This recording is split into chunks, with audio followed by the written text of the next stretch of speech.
Good morning सभी भाई बहनों को, जय मसीह की। आप सभी का स्वागत है। आइए फिर से आज के दिन की शुरुआत बाइबल के वचनों से करेंगे। आज का टॉपिक है प्रभु से क्षमा पाने की 4 शर्तें। सबसे पहले है पश्चाताप। पश्चाताप आप वचन देख सकते हैं 1 यूहन्ना 1:1 से 10। यदि हम पाप स्वीकार करते हैं तो परमेश्वर हमारे पाप क्षमा करेगा और हमें सब अधर्म से शुद्ध करेगा। देखिए, हमें अपने जब हम चाहते हैं कि प्रभु हमें क्षमा करे।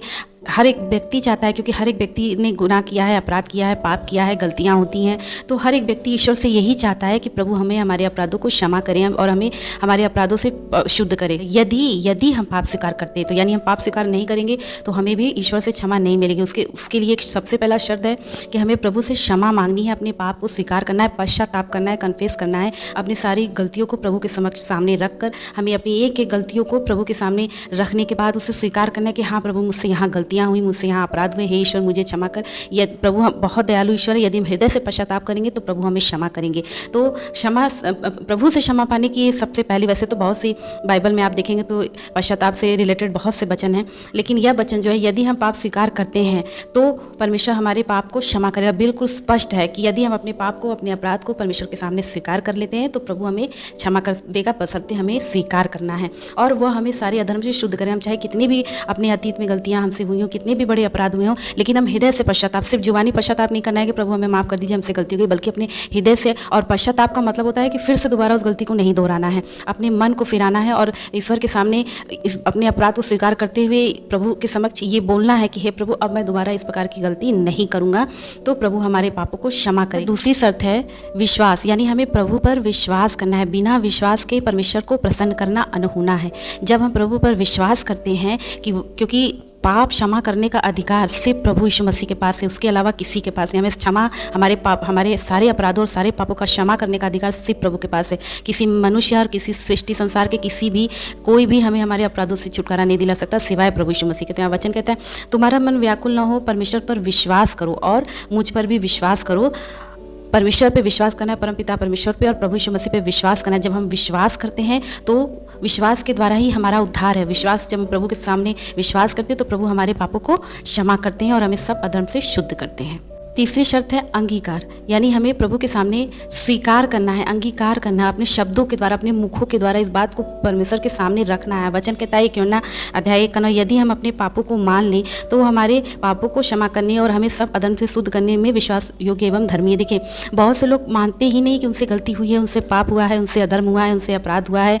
देखिए, अंगीकार वही करता है जिसे अपने पापों का बोध हो, जिसे पता हो कि मैंने जो किया वो गलत है और इस पाप का एक ही व्यक्ति इस पाप को क्षमा कर सकता है, वो है यीशु मसीह। तो यीशु मसीह के समक्ष हमें अपने पापों को अंगीकार करना है, स्वीकार करना है। यदि हम अपने पापों को मान लें तो वह हमारे पर, देखिए शर्त है कि यदि मान ले, यदि हम नहीं मानेंगे तो हम प्रभु हमें कैसे क्षमा करेगा। हमें अपने पापों को पहले तो मानना है कि हाँ मुझसे गलती हुई है। संसार में बहुत से ऐसे लोग हैं, प्रतिदिन दिनचर्या में आप देख सकते हैं, बहुत से ऐसे लोग हैं जो गलतियां करते हैं, लेकिन उनसे पूछो तो कहते हैं मुझसे कोई गलती नहीं, मेरी गलती नहीं थी। वो तुरंत दूसरों को दोष देते हैं, जैसे हेवा ने आदम ने हेवा को एक दूसरे को दोष देना शुरू कर दिया। इस सृष्टि के आरंभ से चलाया जा रहा है कि मनुष्य दोषी हो गया, मनुष्य दोष देता है एक दूसरे को, लेकिन अपनी गलती को, अपने अपराध को, अपने पाप को नहीं मानता है, नहीं स्वीकार करता है। तो हमें किसी मनुष्य के सामने अपने अपराध को स्वीकार नहीं करना है, लेकिन हमें परमेश्वर के सामने अंगीकार करना है कि हाँ प्रभु, एकांत में जाकर हमें प्रभु से कहना है कि हाँ प्रभु, आप ही हमारे पाप को क्षमा कर सकते हैं और हाँ प्रभु, मुझसे बहुत बड़ा अपराध हुआ है, बहुत बड़ी गलती हुई है, और उसे हृदय से बोलना है, सिर्फ मुख से नहीं। तो यहाँ यदि हम अपने पापों को मान लेते हैं तो प्रभु हमें क्षमा करेगा। यदि नहीं मानेंगे तो, यदि हम परमेश्वर के सामने भी यही बात रखेंगे कि नहीं प्रभु, मुझसे गलती नहीं, उसकी गलती थी, उसके द्वारा हुई है, तो हर एक व्यक्ति को दोष देते जाएं, लेकिन अपनी गलती का एहसास हमें ना हो। जब तक हमें अपनी गलती का एहसास नहीं होगा तब तक हम पश्चाताप नहीं कर सकते, ना ही हमें प्रभु के सामने हम क्षमा मांग सकते हैं। लेकिन हमें एहसास होना चाहिए कि हाँ मुझसे अपराध हुआ है। तो यदि हम अपने पापों को प्रभु के सामने स्वीकार करते हैं, मान लेते हैं, तो प्रभु हमें अवश्य क्षमा करेंगे, क्योंकि प्रभु एक दयालु ईश्वर है।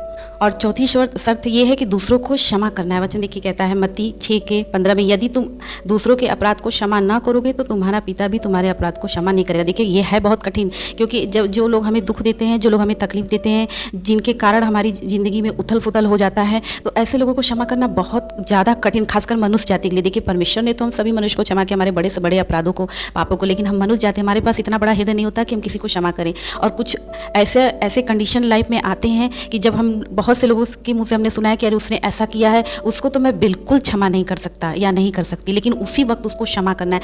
देखिए, पलटा लेने का काम प्रभु का है, हमें क्षमा करना है और क्षमा करने के बाद हमें बार बार यदि हम उससे ईर्ष्या रखते हैं, द्वेष रखते हैं, जलन रखते हैं, क्रोध रखते हैं उसके प्रति, तो इसमें उससे ज़्यादा हमारा नुकसान है। तो इसलिए हमें क्षमा करना, यदि हम दूसरों को क्षमा नहीं करेंगे तो हम कैसे परमेश्वर से ये उम्मीद रखें कि प्रभु भी हमें क्षमा करेंगे, क्योंकि पापी तो हम लोग भी, हम मनुष्य से भी गलती हुआ है, हम मनुष्य भी अपराध करते हैं, हम लोगों के द्वारा भी बहुत से लोगों को दुख पहुंचा है, बहुत से लोगों को हमारे शब्दों के द्वारा बहुत से लोगों को कष्ट पहुंचा है। तो जब यदि हम चाहते हैं कि प्रभु आप हमारे अपराध को क्षमा करें, और प्रभु का इतना बड़ा हृदय कि वो हमारे अपराध को क्षमा कर देते हैं, तो प्रभु भी हमसे ये उम्मीद रखते हैं, और प्रभु की भी यही आज्ञा है कि हमें भी दूसरों को क्षमा करना ही कठिन जरूर है लेकिन असंभव नहीं है हमें, क्योंकि पवित्र आत्मा हमें इतनी शक्ति सामर्थ देती है, और पवित्र आत्मा जिसके जीवन में है वो चाहे कोई उसे कितना भी बड़ा दुख पहुंचाया हो लेकिन वो उसे क्षमा कर दे। आपने रानी मरिया की कहानी, सच्ची घटना सुनी होगी कि उनको 54 बार चाकू से भोंका गया, उसके बाद भी जिस व्यक्ति ने उनको मारा, जो एक सिस्टर थी, सिस्टर को जिस व्यक्ति ने मारा था चाकू से बिल्कुल उन्हें तार तार कर दिया और ऑन द स्पॉट उनकी उसी समय डेथ हो गई। लेकिन उनके घर वाले,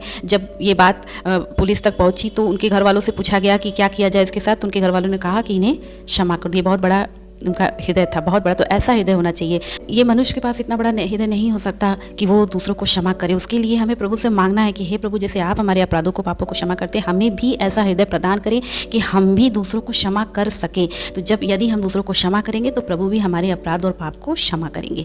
इस वचन के द्वारा प्रभु आप सभी भाई बहनों को आशीष दे, और प्रभु आपको अपने वचनों में आगे बढ़ाएं और अपने विश्वास में आगे बढ़ाएं, और प्रभु आपके और आपके परिवार को अपनी आनंद शांति से भरे और अपनी सुरक्षा प्रदान करे। कि यदि आपको मेरा वीडियो अच्छा लगता है तो आप हमारे चैनल को लाइक, सब्सक्राइब करना ना भूलें। सभी भाई बहनों को जय मसीह।